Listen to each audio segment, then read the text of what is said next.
part of the reason that people go watch anti-heroes and villains is because there's a part of them crying out for the incorporation of the monster within them, which is what gives them strength of character and self-respect, because it's impossible to respect yourself until you grow teeth. And if you grow teeth, then you realize that you're somewhat dangerous, or maybe somewhat seriously dangerous, and then you might be more willing to demand that you treat yourself with respect and other people do the same thing. And so that doesn't mean that being cruel is better than not being cruel.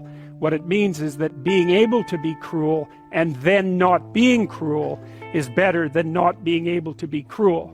Because in the first case, you're nothing but weak and naive. And in the second case, you're dangerous, but you have it under control. And you know, a lot of martial arts concentrate on exactly that as part of their philosophy of training. It's like, we're not training you to fight.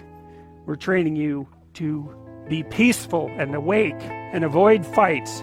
But if you happen to have to get in one, and I guess the philosophy also is that if you're competent at fighting, that actually decreases the probability that you're going to have to fight, because when someone pushes you, you'll be able to respond with confidence, and with any luck, and this is certainly the case with bullies, with any luck, a reasonable show of confidence, which is very much equivalent to a show of dominance, is going to be enough to make the bully back off. And so the strength that you develop in your monstrousness is actually the best guarantee of peace. And that's partly why Jung believed that it was necessary for people to integrate their shadow. And he said that was a terrible thing for people to attempt, because the human shadow, which is all those things about yourself that you don't want to realize, reaches all the way to hell. And what he meant by that was, it's through an analysis of your own shadow that you can come to understand why other people are capable, and you as well, of the sorts of terrible atrocities that characterized, let's say, the 20th century. And without that understanding, there's no possibility of bringing it under control.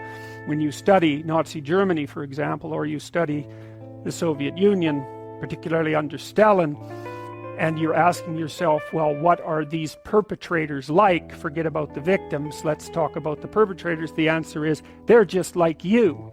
And if you don't know that, that just means that you don't know anything about people, including yourself. And then it also means that you have to discover why they're just like you. And believe me, that's no picnic. So that's enough to traumatize people, and that's partly why they don't do it. And it's also partly why the path to enlightenment and wisdom is seldom trod upon, because if it was all a matter of following your bliss and doing what made you happy, then everyone in the world would be a paragon of wisdom. But it's not that at all.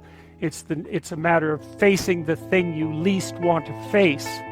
And everyone has that there's this old story in King Arthur where the knights go off to look for the Holy Grail, which is either the cup that Christ drank out of at the Last Supper, or the cup into which the blood that gushed from his side was poured when he was crucified. The stories vary, but it's basically a holy object, like the phoenix in some sense, that's a representation of transformation. So it's an ideal. And so King Arthur's knights, who sit at a round table because they're all roughly equal, go off to find the most valuable thing.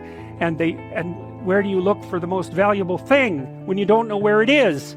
Well, each of the knights looks at the forest surrounding the castle and enters the forest at the point that looks darkest to him. And that's a good thing to understand, because the gateway to wisdom and the gateway to the development of personality, which is exactly the same thing, is precisely through the portal that you do not want to climb through.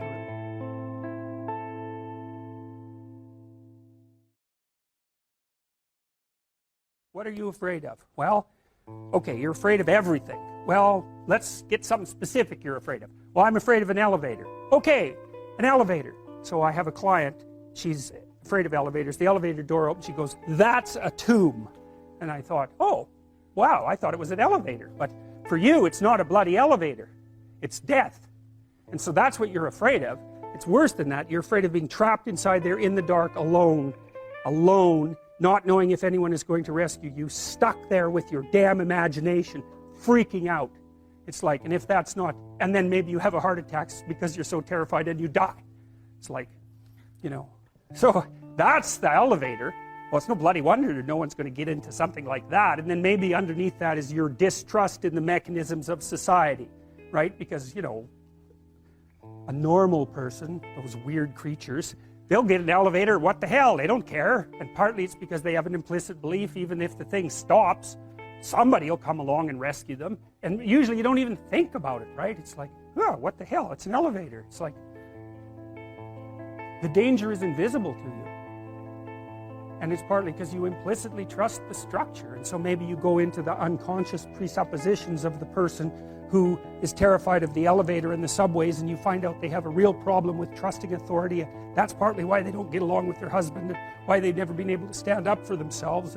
So then you say, okay, well, you're afraid of the damn elevator, but it's not an elevator, it's a tomb. And the tomb is partly you, and it's partly the elevator, and partly your unconscious mind. And so, well, what can you handle? Can you go and look at an elevator from 10 feet away? It's like, yes. Okay. How about 9 feet away? Yes. 5 feet? Yes. 4 feet? No. Okay, no problem. 4.5 feet. We're going to go from that elevator. We're going to look at the damn thing until you're bored of it. Because that's what we're trying to... You should be bored of the elevator. Because then you're not afraid of it, obviously. It's like, it's an elevator. You just don't notice it, right? All these things around here that you don't notice. I'd take you out of here and ask you what color the walls are. You haven't got any idea. You know, I suspect for most of you, there's not a chance you'd be able to identify the gender of the person who's sitting next to you, unless you know them. It's like, you just don't remember anything. And why should you? Everything works. Like, you don't have to pay attention to it. It's like, is that staying up? Yeah, it's still up. Yeah, it's still up. It's still up. And it's like, really? No. No, you get bored of that real quick, and so then you just ignore it.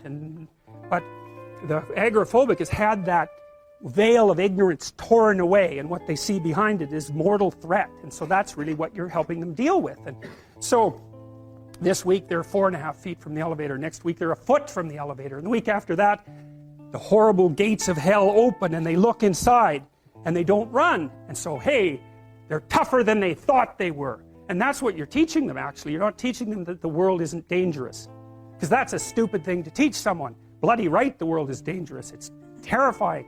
And sometimes people they realize that, and the veil lifts, and they see horror everywhere, and then they can't move. They hide at home. They cower at home, because everything has become a predatory domain.